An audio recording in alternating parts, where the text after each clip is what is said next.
علی بھائی اگلا سوال ہے، ہم چند دوست دبئی میں کام کرتے ہیں، اپنی حق حلال کی کمائی سے پاکستان میں ایک مسجد بنوانا چاہتے ہیں، لیکن مسئلہ یہ ہے کہ اس مسجد میں امامت اور دیکھ بھال کے لیے کس فرقے کا امام رکھا جائے جو فرقہ واریت سے بالا تر ہو کر قرآن و سنت کے مطابق وہاں کا نظام چلائے۔ ہم لوگ خود تو دبئی میں ہوتے ہیں، اس لیے سارا انتظام اسی امام صاحب کے سپرد کرنا مجبوری ہے۔ سر یہ کچھ جنت سے امپورٹ کرنا پڑے گا ایسا امام جسے فرشتوں کی صحبت ہو، جسے دیوبند، بریلی، اہل حدیث اور شیعہ کی ہوا نہ لگی ہو۔ دنیا میں تو آتے ہی ہوا لگ جاتی ہے، سیٹلائٹ سے کوئی ایلین آپ کو مل جائے، ویسے تو ایلین نہیں ہے، تو ایسا امام ہی رکھا جا سکتا ہے۔ ہمارے پاس تو ایسا کوئی امام نہیں ہے، اور شکر الحمدللہ کے سوال میں انہوں نے یہ نہیں کہا کہ آپ ہمیں کوئی امام پرووائڈ کریں۔ میرے بھائی ہم تو اس حق میں ہی نہیں ہیں کہ ہم مسلمانوں کی مساجد سے الگ ہو کے اپنی کو مسجد بنائیں۔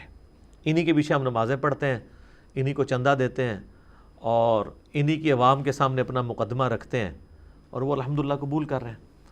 بہرحال ظاہر ہے اس کا کوئی سلوشن تو دینا ہے، تو میرے نزدیک تو سلوشن یہ ہے کہ پاکستان میں دو جماعتیں ایسی ہیں مذہبی جن کے حوالے اگر آپ مسجد کر دیں تو کم از کم یہ چیز ضرور ہوگی کہ ان کے اندر ٹالرنس دوسرے لوگوں کے لیے موجود ہوگی۔ باقیوں کو نماز پڑھنے سے وہ روکیں گے نہیں، ان کے طریقے پہ انہیں کرٹیسائز نہیں کریں گے۔ نمبر 1 جماعت اسلامی، اور نمبر 2 تنظیم اسلامی۔ یہ پہلی جماعت جو ہے مولانا مودودی رحمہ اللہ کی، اور دوسری ڈاکٹر اسرار صاحب رحمہ اللہ تعالیٰ کی۔ جماعت اسلامی تو شاید مسجد لینے کے لیے آمادہ ہو جائے، تنظیم اسلامی والے بڑی مشکل سے ہی آمادہ ہوتے ہیں، لیکن مسجدیں وہ لیتے ہیں۔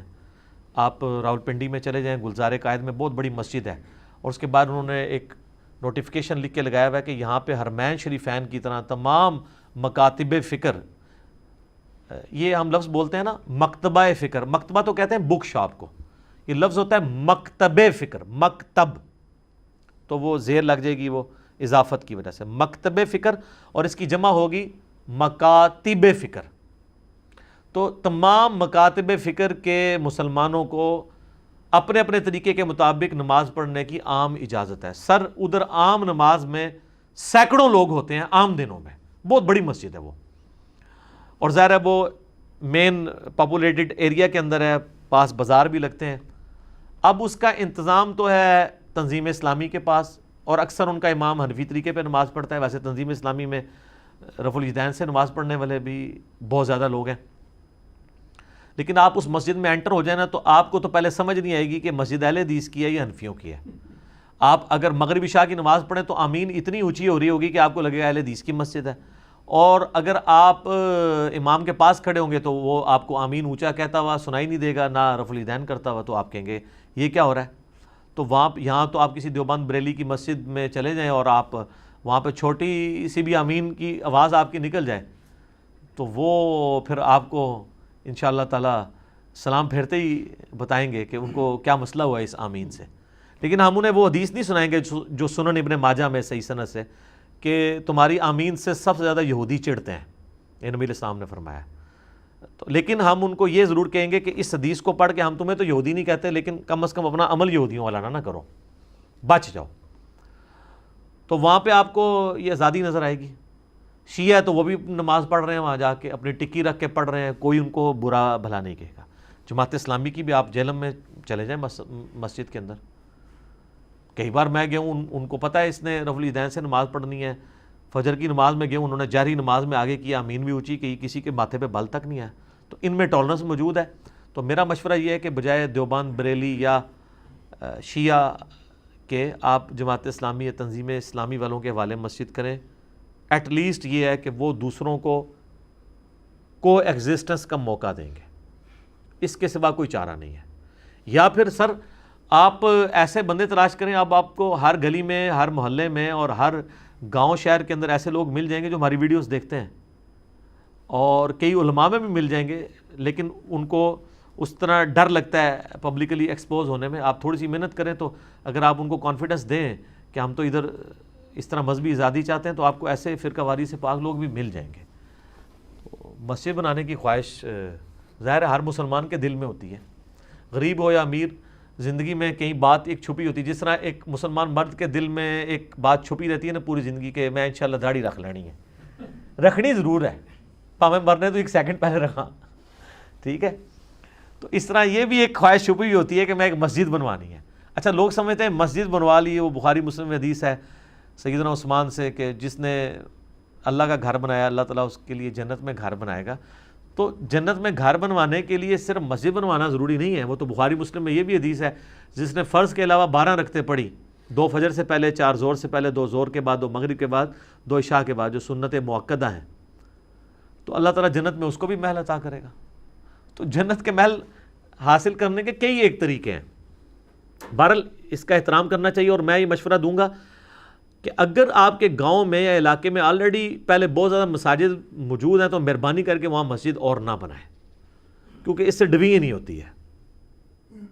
ہاں البتہ اگر آپ چاہتے ہیں کہ یہاں پہ لوگوں میں ایسی فکر آ گئی ہے کہ لوگ چاہتے ہیں کہ فرقہ واریت سے ہم نکلیں، کوئی کامن پلیٹ فارم ملے، اس کے لیے آپ ایک مسجد بنانا چاہتے ہیں تو ضرور بنائیں. آپ بہتر یہ ہے کہ اگر آلریڈی کوئی مسجد ہے تو ان کو آپ ہیلپ آؤٹ کر دیں.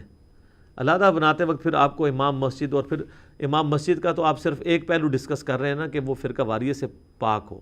ابھی دوسرا پہلو تو ہم نے ڈسکس نہیں کیا کہ وہ مسجد کا چندہ جو ہے مس یوز نہ کرے، مسجد کے نام کے اوپر چندہ بک بنا کے اپنی تجوریاں نہ بھرنی شروع کر دیں. جی آپ اسلام آباد میں ہمارے سٹی کے اندر آ جائیں، آپ ایک ایک مسجد کی آپ ہسٹری پوچھیں لوگوں سے. اسلام آباد میں چونکہ اس طریقے سے فرقہ واریت کی اوپنلی اجازت نہیں ہے، لیکن پھر بھی انڈکلیئرڈ پالیسی ہے کہ جی اتنی مسجد دیوبندیوں کو دینی ہے، اتنی اہل حدیث کو، اتنی شیعہ کو، اتنی بریلویوں کو. سب سے زیادہ مسجدیں دیوبندیوں کی ہیں، اس کے بعد بریلویوں کی ہیں، اور اس کے بعد شیعہ اور اہل حدیث آلموسٹ برابر. ظاہر ہے وہ لاجیکل بھی ہے، ان کی تعداد بھی تھوڑی ہے، لیکن اس میں بھی پھر جھگڑے پڑتے ہیں. تو ابھی نقشہ نکلتا ہی ہے نا جیسے نئے سیکٹر کا، وہاں پہ ایک اینٹ بھی نہیں لگی ہوتی. 2 کلومیٹر بائی 2 کلومیٹر کے اس نقشے کے اندر 1 کلومیٹر کے 4 خانے بنے ہوتے ہیں. اس طریقے سے سیکٹر ہے نا اسلام آباد کا، 1 kilometre by 1 kilometre, 1 kilometre by 1 kilometre, اور پھر اس طرح 1 2 3 4 آپ کو ملے گا. G10 1 2 3 4، اس طریقے سے F11 1 2 3 4. تو ہر ایک سب سیکٹر کے اندر پھر بڑی مارکیٹ ہوتی ہے، پھر چھوٹی مارکیٹ ہوتی ہے، ہر مارکیٹ کے ساتھ ایک مسجد ہوتی ہے. وہ نقشہ نکلواتے ہیں کہ یہاں یہ مارکیٹ بنے گی تو وہاں جا کے تو ایک ٹرالی اینٹوں کی پھینکوا کے نا ایک چھوٹا سا کمرہ بنا کے نماز شروع کرا دیتے ہیں، کیلے پڑھتے رہتے ہیں اس امید کے اوپر کہ 5-6 سال بعد تو یہ بات ہوگی. سر وہ بڑے شارج ہے، بڑی لمبی انویسٹمنٹ کرتے رہے، اور سر ایک ٹرالی نال ارباں دی انویسٹمنٹ ہو رہی ہے تو انہوں پتہ نہیں. کیونکہ وہ میں نے تو خود کئی مسجدیں دیکھی ہیں جو چھوٹی سی ایک کمرے تھے. G13 میں آپ چلے جائیں نا تو بہت بڑی مسجد ہے، مسجد حسین علیہ السلام. مجھے آج بھی یاد ہے 2007 میں جب میں نے نماز پڑھی تھی تو ایک کمرہ تھا. آج آپ جا کے وہ دیکھیں، آج 2020 سے 13 سال ہے نا، اور یہ 13 سال مسجد کو ابھی نہیں وہ بنی ہے، اس کو بنے ہوئے بھی 7-8 سال ہو گئے ہیں.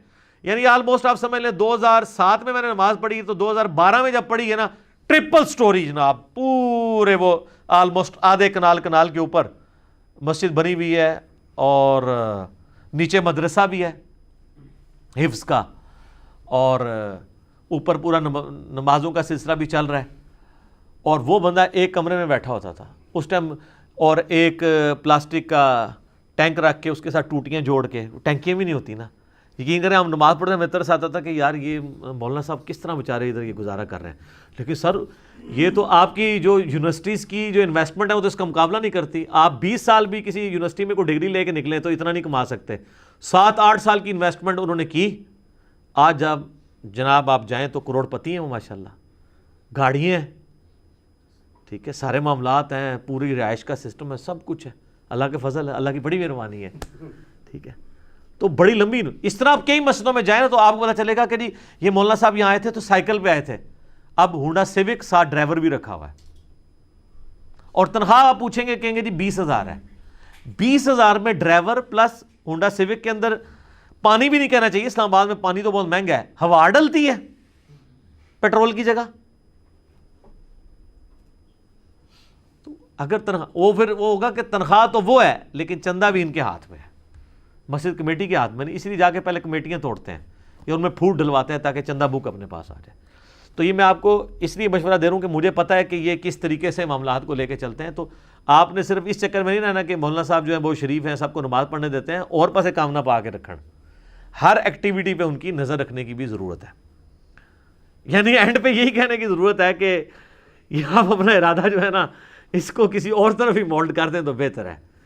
تو یا پھر اگر آپ نے ضرور کرنا ہے تو پھر آپ وہاں سے فارغ ہو کے آئیں تو خود سنبھالیں یا اپنے رشتہ داروں میں سے کسی کے حوالے کریں. تو میں آپ کو یہی مشورہ دے سکتا ہوں. ٹھیک ہو گیا جی.